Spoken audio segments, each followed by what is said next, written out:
Thank you, everybody, for spending a few minutes this afternoon talking about identifying passive intermodulation sources located in buildings and finding sources outside of antenna systems. What I want to talk about first is establish for those of you that have done PIM testing before, one of the biggest issues that we face is, where is PIM caused? Is there PIM coming from the tower site, inside of the tower, in the construction area, or is there PIM coming from something external to the tower? In other words, when signals are being propagated down the antenna, are you generating those signals in such a way that their product mixes together, the information comes into the receive path of the system, and generates very high orders of intermodulation? But what is intermodulation? It's the effect to the customer is my system does not have good quality audio, video, bit error rate, poor call service, dropped calls, and we use a tester that mimics a base station to create passive intermodulation. Well, we can create it and find out where the problem is inside of the system, but we also need to know where it exists outside. Oftentimes, the tower contractor will take something as simple as a piece of steel wool. They'll take that steel wool, they'll put it right on top of an antenna radar, run the PIM test, and they ask themselves, is that piece of steel wool creating a high level of distortion? Well, if it is, PIM is right here, right at the antenna source. Great way to fix it. You know that it's at the source, repair the construction site behind it, everything's fine. But what about when the PIM source is outside of the antenna? What if the antenna is sitting on this roof and it's pointing down to a subscriber base and the antenna has a 30-degree beam width and the PIM tester says your problem is 45 feet away, 50 feet away? Well, is it here, here, or here? I don't know. I need a way to quickly locate that the PIM is not coming from the antenna, but is somewhere outside of the antenna. And the way we do that is with a combination of spectrum analysis and PIM testing. What we do is we generate a base station test. We take two signals, run them up through the system into the antenna. Those signals mix together. When they mix together, the amount of energy that comes in contact with some piece of metal that is not similar turns into a diode. It electrically and RF turns on and becomes active. That energy goes into the base station and causes the problems in a network. Well, when it's outside of the system, we take a spectrum analyzer with a PIM wand, and using fast sweeping and scanning, we capture the information generated by the PIM tester, and we locate exactly where the problem is located. To do that, if you've ever done PIM testing before, the process for a contractor or a carrier looking to get closeout is fairly straightforward. You choose the right test frequency. Is it LTE, upper or lower? Is it PCS, AWS, WCS, cellular? Once you choose the right frequency matching the system you're testing, you measure the PIM. If there's a PIM problem, you turn to distance to PIM to see, is it outside of the system? If it's outside of the system, you mark the PIM sources. Where are they? What's causing them? This is where we use the PIM hunter. We cover the sources with an RF barrier, something that blocks the PIM from happening. So if there's more than one PIM source, you might be doing this several times.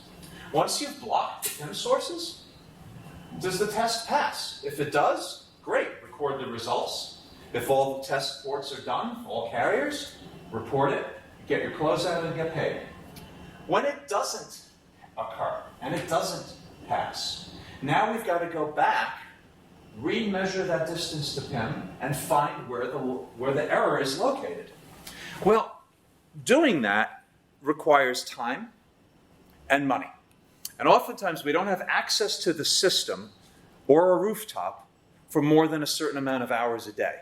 That's a big frustration. The landlords are not going to allow us to hunt for these sources that the carrier says it's causing lots of problems. Well, you know what? I own the building and I'm going to let you test for 3 hours. And after that, you need to evacuate the rooftop because it's not safe. So we streamline the process. One technician runs the PIM tester, while another person out on the rooftop takes this PIM wand with a spectrum analyzer set to sample very, very fast energy and walk along the system to see where the problem is. But as a technician, we have things on our body, in our person. We might have a tool belt on. We might have a cell phone, a wallet, change, keys. Those create a PIM source. They're dissimilar metals, and when the energy of two signals hits them, they could become a signal source that compromises quality of the cell service. So we can't be in the middle of the path. We need to be a little bit further away from the antenna, not in the direction that the subscribers are seeing, but away from the antenna so that if it's pointing from the wall to me, I'm scanning here, not here. I'm standing in the middle of the path of RF. It's very important that we don't become a PIM source because we could be chasing ghosts. While we do that, we've got to be careful about safety. Safety is paramount. You're on a rooftop.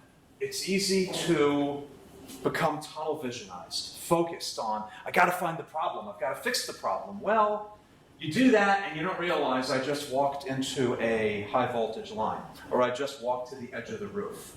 So we talk a little bit about some of the types of antennas, the types of gain, and how far away you have to be.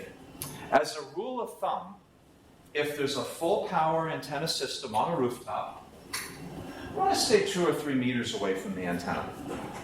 The reason you want to do that is oftentimes you're wearing RF safety monitors if you're in a high RF environment, but when you're testing for PIM, the tester is pulsing very fast.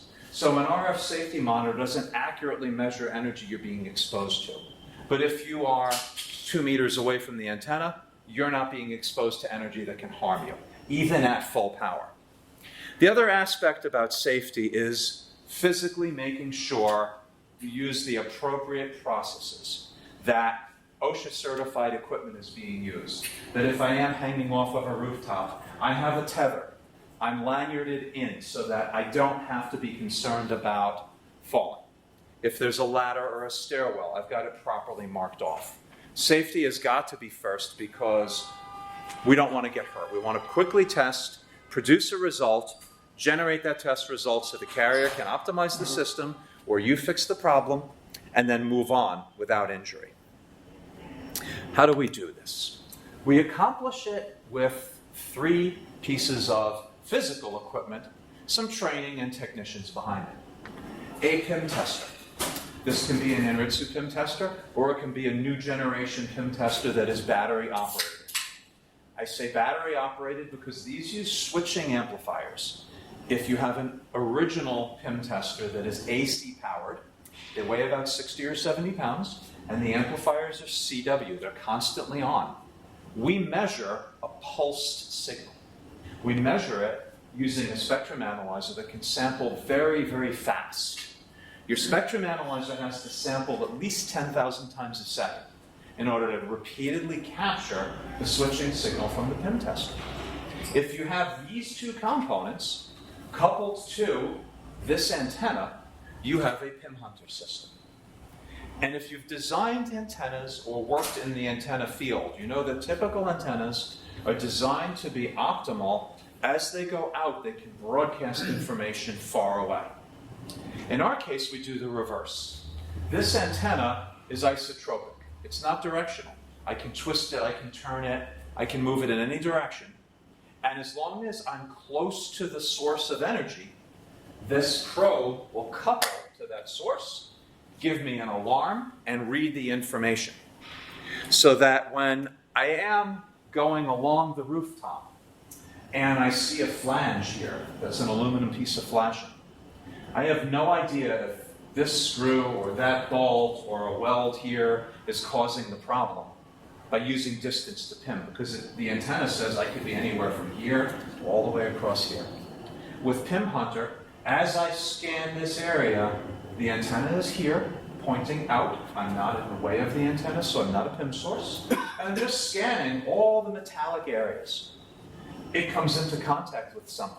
Maybe somebody took a stainless steel bolt and bolted down the aluminum flashing because that's what was handy.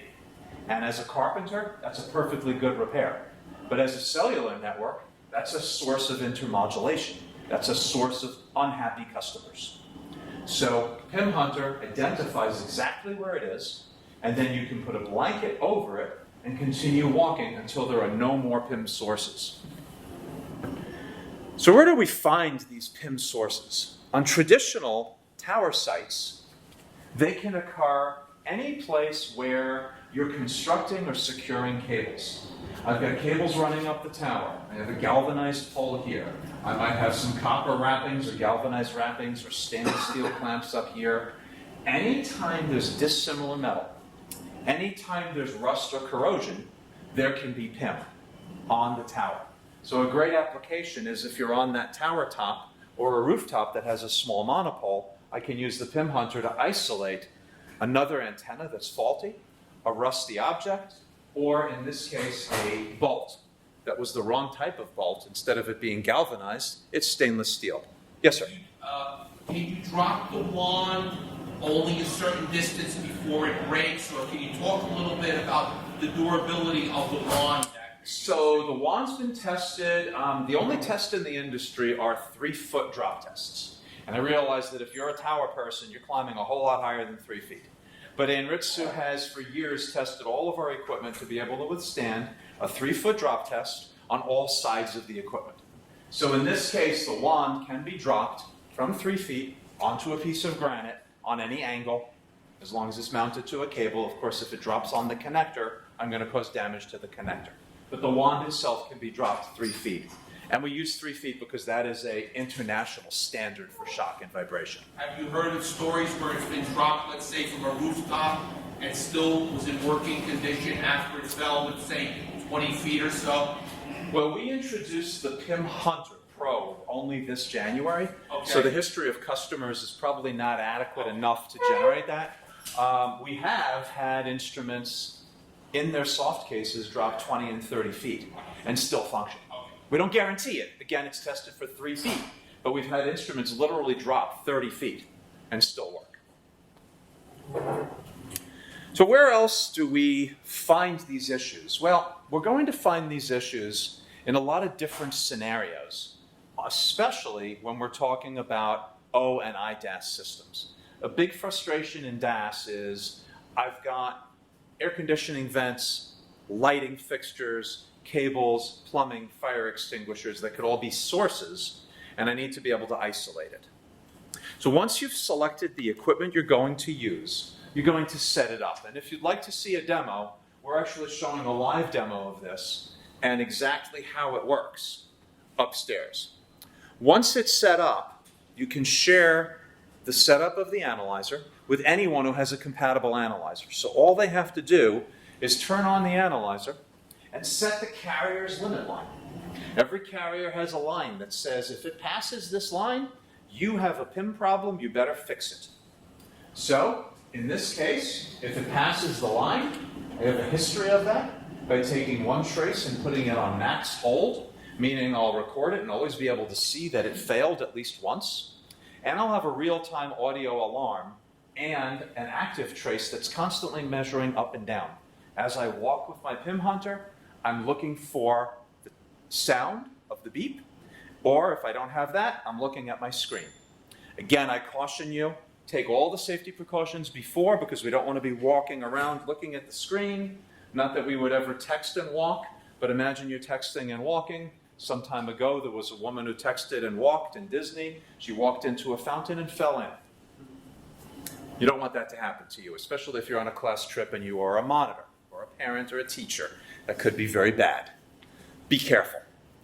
This system is set up to identify PIM fast, efficiently, and cost-effectively. But if we don't do it safely, all of that goes away if you get hurt. So, things we're finding in the field. A couple of examples. I had a rooftop situation, this is in Northern California, where the clamp was loose. It's a stainless steel, typical wire clamp. Screw it down, clamp it down, everything's fine, life is good. Except when it loosens up due to weather.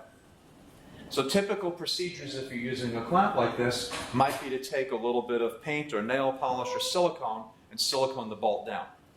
Maybe that wasn't done. This clamp was loose. It was loose below the antenna. If you're familiar with antennas, antennas radiate energy. Almost all of their energy goes out to the subscriber, and a small amount goes back.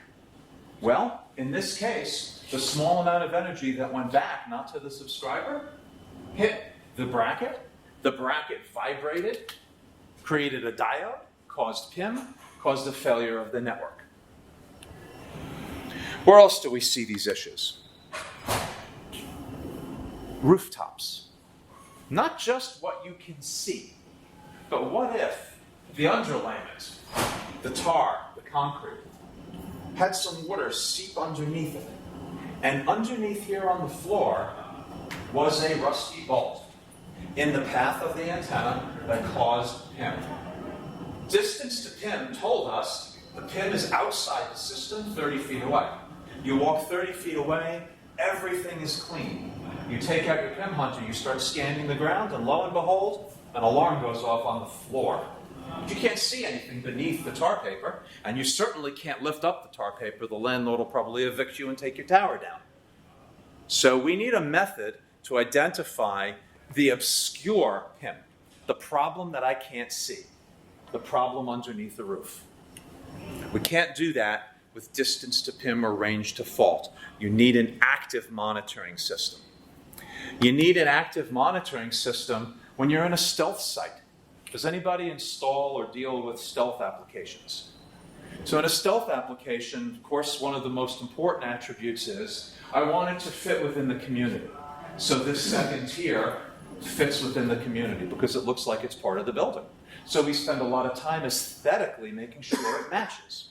Except when you have a problem where there was a bolt on the opposite side of the stealth panel.